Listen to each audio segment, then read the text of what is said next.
생명상 8월 28일자 진정한 회개와 돌이킴에 주님의 긍휼이 임합니다라는 제목으로 말씀을 전하겠습니다. 사사기 10장 7절부터 9절 말씀을 보면 위기의 때에 구원하신 그 하나님을 잃어버리고 실용적이고 또 현실적인 그런 전략을 택하여서 하나님과 맺은 그 언약을 다시 파기하는 그런 이스라엘에 대한 그 하나님의 반응을 이 앞절에서 보이고 있습니다. 그들이 이제 어떻게 됩니까? 그 결과 이들은 하나님의 진노를 사서 18년 동안 암몬에게 억압을 당합니다. 이 말은 무슨 말이냐면 이제 9절, 이 우리가 읽은 그 바로 앞에 있는 9절과 이 10절 사이에는 18년이라는 이 긴 시간의 갭이 있다는 것이죠. 그런데 이스라엘 백성들도 참 대단한 게 무엇이냐면 18년 동안 이 암몬 자손들에게 억압을 당하면서도 하나님께 나오지 않았다는 것이죠. 잘 모르겠습니다. 이들이 진짜 하나님께 부르짖지 않고 하나님께 나오지 않은 것인지, 아니면 이들이 하나님을 이방 신들과 같이 동일하게 여겨서 하나님을 찾는 것이 이방 신들을 찾는 것과 같이 그렇게 여겼던 건지 모르겠습니다. 그러한 그들의 부르짖음에 하나님이 18년간 침묵을 하시지 않았는가, 저는 그렇게 생각을 하는데요. 어쨌든 중요한 것은 이스라엘 백성들이 18년 동안 하나님을 온전히 찾지 않았다는 것이죠. 그러다 18년이란 긴 시간이 이제 흘러서 이스라엘 백성이 이제는 안 되겠다 싶어서 이제 하나님께 나옵니다. 10절을 보면 그들이 하나님께 나와 부르짖는 것을 알 수 있는데요. 여러분 이 패턴을 보면 뭔가 좀 익숙하지 않습니까? 좀 사사기의 특징 중에 하나인데요.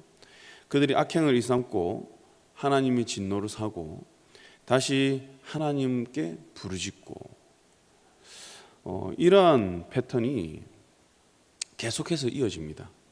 그런데 오늘은 지금까지와는 조금 다른 그런 한 가지가 있는데 무엇이냐면 이들이 이제 죄를 고백한다는 것이죠.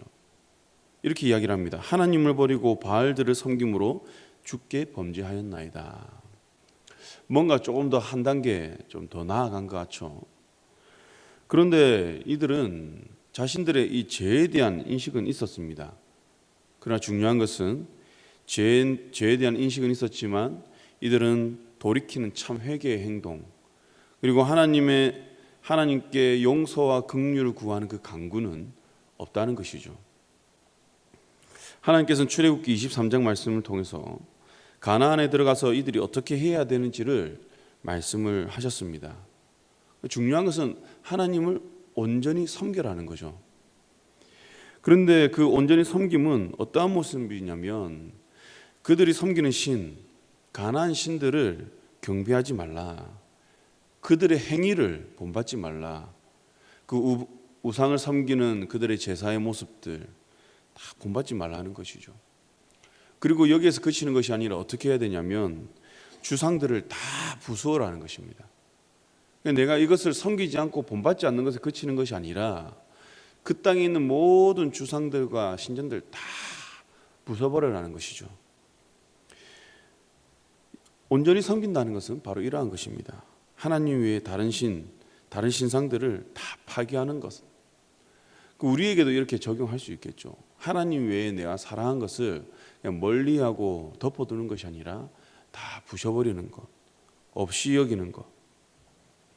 오늘 이스라엘 백성들은 보면 그렇게까지는 하지 않았습니다. 그냥 죄에 대한 인식만 가지고 이들은 하나님께 나아갑니다. 이러한 모습에 대해서 다니엘 블록 교수는 이렇게 말을 합니다. 이러한 이스라엘 백성들의 모습에 대해서 이방 신들에게 나가서 신의 진노를 달래는 그런 모습이지 회개는 아니다. 무슨 말씀인지 아시겠죠? 이방 신들에게 나가서 우리가 이렇게 잘못했으니까 그냥 이 신을 달래는 거예요. 그러한 모습을 하나님께 그대로 가져 나오는 거죠. 이러한 그들의 죄에 대한 인식에 하나님께서는 11절부터 14절 말씀을 통해서 비난과 조롱이 담긴 말씀을 합니다. 특히 14절을 보면요, 가서 너희가 택한 신들에게 부르짖어 구원하게 하라, 이렇게 이야기를 하시죠. 이 말씀을 통해서 우리는 18년간 암몬의 그 압제에서 이스라엘 백성들이 어떻게 살아왔는지를 우리가 볼 수 있습니다. 이들의 모습은 하나님이 최우선이 아니라, 하나님만 온전히 섬긴 것이 아니라 이들은 우상을 끝까지 섬기다가 어쩔 수 없이 하나님께 자신들의 이 공고함을 해결받고자 죄를 고백하는 모습에 불과하다는 것이죠. 그래서 조금 전에 말씀드린 이 다니엘 블록 교수가 말한 것처럼 하나님을 이방신과 같이 달래고 있을 뿐이지 이들은 바뀌고자 하는 마음이 전혀 없었다는 것을 알 수 있습니다. 이것을 또 알 수 있는 것이 오늘 본문 말씀 보면, 맨 마지막 절을 보면 어떻게 합니까? 누구를 우리의 머리로 삼는다고 하죠? 이 싸움에 나가서 이기게 하는 사람, 그 자를 우리의 머리로 삼는다고 이야기를 합니다. 여러분, 하나님의 도움을 입고 전쟁에 나가서 이들이 그 전쟁에 이기면 누구를 머리로 삼아야 됩니까? 바로 하나님을 왕으로 인정하고 하나님을 섬기는 것이 당연할 것인데, 이들은 지금 하나님께 부르짖고 있으면서 하는 말이 무엇이냐면 우리를 이기게 하는 그를 우리 머리로 삼겠다는 거죠. 그래서 하나님께서는 이들의 그런 습관적인 죄 그리고 회개하지 않는 것에 대해서 구원하지 않겠다, 이렇게 말씀합니다. 그런데 16절에서 이들을 진노하신 하나님의 이 마음이 어떠한지를 잘 담고 있는데요, 회개하지 않고 마음을 돌이킨 것이 아닌 그들의 모습을 보면서 이스라엘의 그 공고로 말미암아 하나님 마음에 근심하신다라고 이야기를 하고 있습니다. 하나님의 비통한 그 마음을 표현하는 것이죠. 이스라엘 백성들은 하나님을 몰라도 너무 몰랐던 것 같습니다. 이 역시 사사기 시대를 대표하는 특징인데요, 이들은 하나님을 안다고 말을 하지만 실제로 이들은 하나님에 대한 지식과 알미 전혀 없었습니다. 이방신을 따르는 그 방식으로 하나님을 섬겼고, 또 이방신과 하나님을 동일시하는 그 신에 대한 지식을 가지고 있었습니다. 사랑하는 성도 여러분, 이러한 사사시대의 신앙이 지금 우리에게, 나에게, 또 이 시대에 보이지 않습니까? 우리도 하나님을 섬기지만 하나님의 법과 상관없이 내가 좋은 대로, 내 방법대로 우리가 하나님을 이해하고 섬기는 경우가 종종 있습니다. 하나님은 이방신들을 섬기는 그러한 모습들을 다 버리라고 하였지만 오히려 그 모습을 가지고 하나님 섬기는 모습이 있다는 것이죠. 회개 역시 우리는 하나님과의 그 관계가 멀어짐에 대한 그 애통이 아니라 단순히 내 삶에서 일이 잘 풀리지 않을 때나 또 중요한 일을 앞두고 있을 때 형식적으로 회개하는 경우가 많이 있습니다. 이스라엘 백성들처럼 그 죄에 대한 고백을 우리는 회개라 생각하는 거죠. 그러나 우리 하나님 말씀하시는 그 회개는 그러한 모습이 아닙니다. 죄에 대한 고백과 함께 또 우리의 삶이 변화되고 행동이 변화되고 또 어떻습니까? 그 하나님만 온전히 섬기는 그런 모습, 그것이 진정한 해결하는 것이죠. 나의 문제를 해결 위해 하나님을 찾는 이 사사시대의 이스라엘 백성과 이 시대는 비슷한 점이 참 많은 것 같습니다. 그래서 우리는 항상 깨어 있어야 됩니다.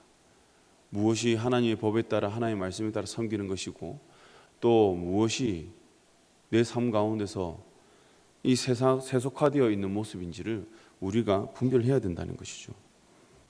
그래서 우리가 구할 것은 죄를 고백하는 것에 그치는 것이 아니라 우리는 이방신을 섬기던 그러한 산당과 장소를 다 파괴하고 철저히 하나님께 돌이킴으로써 오직 구원은 하나님께 있습니다. 그리고 내 삶의 왕은, 내 삶의 머리는 오직 하나님이 되십니다 라는 고백이 있어야 할 줄 믿습니다. 이것이 하나님 백성이 살아가는 방법이죠. 하나님은 분명히 약속하셨습니다. 출애굽기 23장에서 가나안에 들어가기 전에 잘 청종해라. 내 목소리를 잘 청종해라. 내 모든 말대로 행하면 너의 원수가 나의 원수가 되고 너의 대적이 나의 대적이 되겠다. 하나님이 이렇게 약속을 하셨어요. 그리고 하나님께서는 여호와를 섬기라, 그리하면 여호와가 너희의 양식과 물에 복을 내리시고 너희 중에 병을 제할 뿐만 아니라 자녀의 복과 또 승리의 복을 주겠다, 이렇게 말씀하셨습니다. 오늘 이 토요일 새벽기도 자리에 나오신 우리 사랑하는 광야의 성도 여러분, 잠시 문제의 해결을 위해서 우리가 하나님을 찾는 그런 모습이 되지 않길 바랍니다.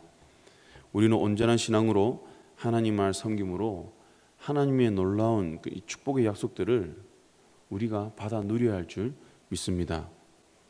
그래서 우리 성도님들 삶과 그 가정과 또 직장과 사업장 가운데 출애굽기에서 약속하신 이 하나님의 이 축복과 약속들이 온전히 임하기를 소망합니다.